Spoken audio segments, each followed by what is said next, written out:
Hello students, today we will discuss few questions from our NCERT exercise 15.1 from the chapter probability. I'll begin with question number 15 first.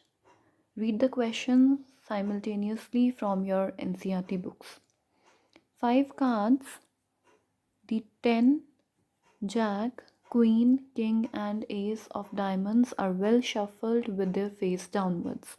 This means you have total 5 cards with you: 10, Jack, Queen, King and Ace, all from diamonds. All these cards belong to the same suit, that is diamonds. What is the probability that the card is the queen? One card is drawn and you have to find the probability that it is a queen. You all are aware with the formula for finding the probability, that is favorable outcomes upon total outcomes. So just see how many queens are there? Only one. And total how many outcomes are there? 5. So the probability of queen becomes 1 by 5. In the second part, he says if the queen is drawn and put aside. This means this queen which we had drawn in first part is put aside. It is taken out from the cards now. We are left with 10, Jack, King and Ace of diamonds. Now we have to find the probability of getting an ace.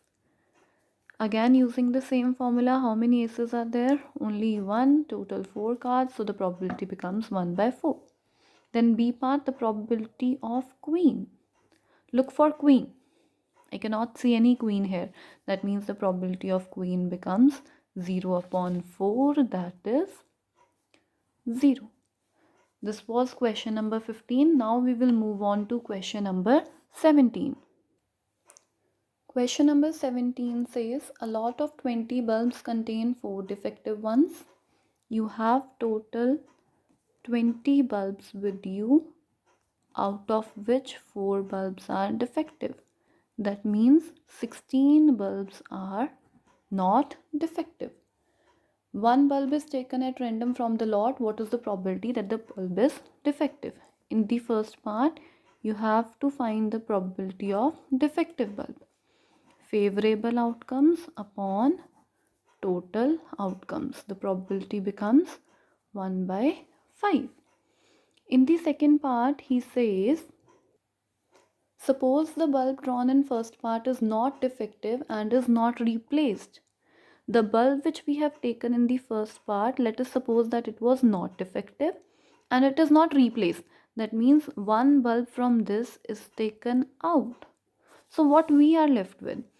If one bulb is taken out, now we will be left with total 19 bulbs, out of which 4 bulbs will still be defective because one which we have taken out is not defective.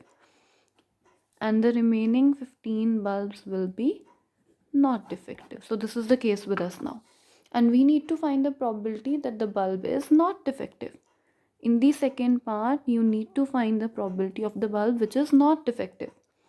Favorable outcomes upon total outcomes. So our required answer is 15 by 19.